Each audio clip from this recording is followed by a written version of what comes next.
Episode 8, Constitution versus the Libertarianism. This episode is dedicated to Stephen Yoon, Arnie Treflick, and Manuel Poejo Torres. A while ago, I made a case for how one could both be a U.S. constitutionalist and a libertarian at the same time. During a heated debate, a friend basically declared that the U.S. Constitution is anti-libertarian and that the U.S. states have no sovereignty over their own lands, per the outcome of the U.S. Civil War. This is, by the way, the same person who declared that the U.S. Marine Corps was responsible for spreading baseball all around the world, which I proved not to be true on the first episode. Does the statement have any merit? This requires examining several questions, to be honest. What is libertarianism and sovereignty, the whole definitions thing? What is the U.S. Constitution about? And how could someone legitimately conclude that the U.S. Constitution is anti-libertarian and that the U.S. states lack sovereignty over their lands? Libertarianism means different things to different people, both historically and modern day wise. Libertarianism.org lists John Locke, the 1689 publication called The Two Treaties of Government, as well as Thomas Paine, famous for the Common Sense Treatise, as influential basis for the U.S. Declaration of Independence. Socialists and anarchists, both in England and France, have used liberalism concepts to justify their causes. No individual rights for people et al., which is, well, the guillotine. Paying homage to David Rubin and his good habit of defining terms used in dialogues. Per Britannica.com, in general, it's a political philosophy promoting individual liberty. Libertarians contend that the scope and powers of government should be constrained so as to allow each individual as much freedom of action as long as they don't infringe on the equal freedom of others. Basically, I should be able to bake as much organic sourdough bread as I want and share them with neighbors without depriving someone else's ability to do so. This easily touches on possible monopolistic practices, which is a fantastic graduate thesis for someone with a lot of time and money to work on.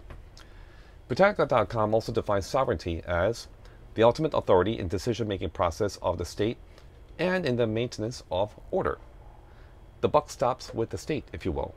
Or, I'm responsible for putting out the fire in my backyard so that it doesn't turn into a wildfire en masse.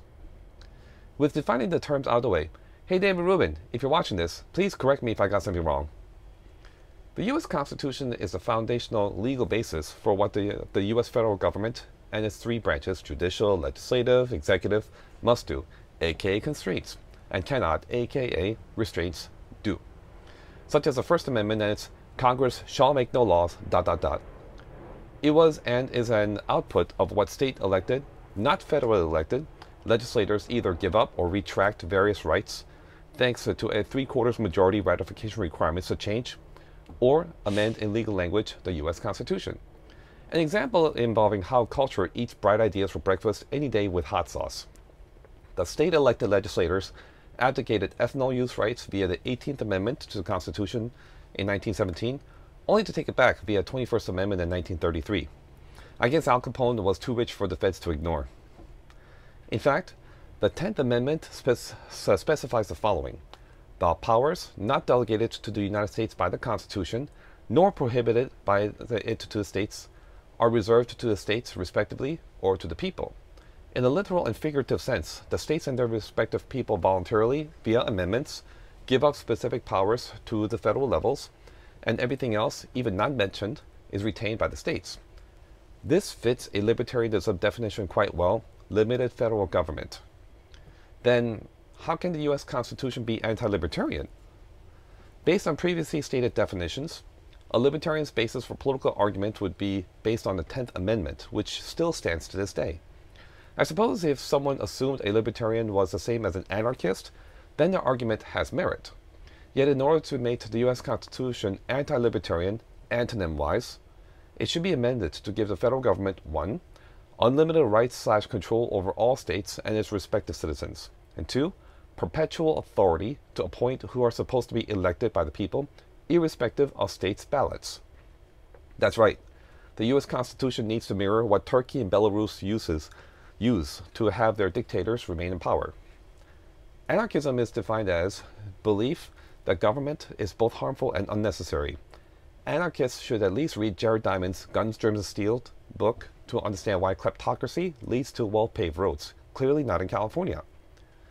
In the end, the federal government and its three branches have committed anti-libertarian actions. Think about the Japanese internment camps, Trail of Tears, and so forth.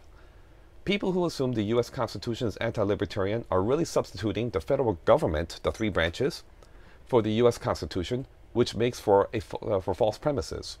After all, it's a circular firing squad between the three entities at the federal government level. A Supreme Court makes a ruling. The executive branch refuses to enforce the ruling, Andrew Jackson. Congress makes some new rules, and choose your own adventure from there. Regarding states and their respective sovereignty, using the outcomes of the U.S. Civil War of 1861 to 1865 as justification, basically, states can't leave on their own free will, leave the Union. For why states don't have it is really using the wrong premises to deduce a conclusion, effectively rendering the conclusion invalid.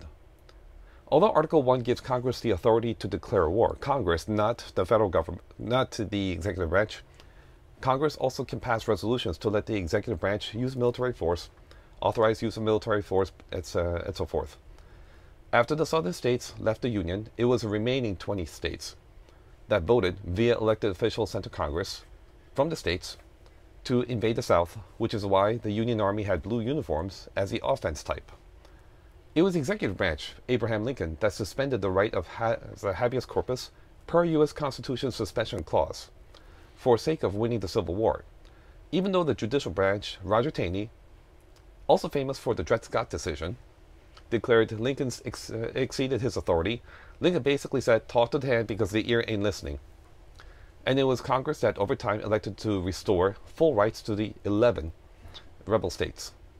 Besides, the states use their own methods to verify citizenship, if they do at all, required to legally vote, and enforce its laws not delegated to the federal levels. They also determine whether to adequately arm the militias or not, as demonstrated by the Rodney King riots. California, Oregon, and Washington State retain their sovereignty to not enforce its own laws upon rioters and looters. Just look at the crime statistics since the decisions to not maintain law and order in their major cities. When the family adopts a very aggressive dog in the $1 million home neighborhood, that's a telling sign. In conclusion, it's the federal government that authorizes anti-libertarian acts versus the U.S. Constitution and its 10th Amendment.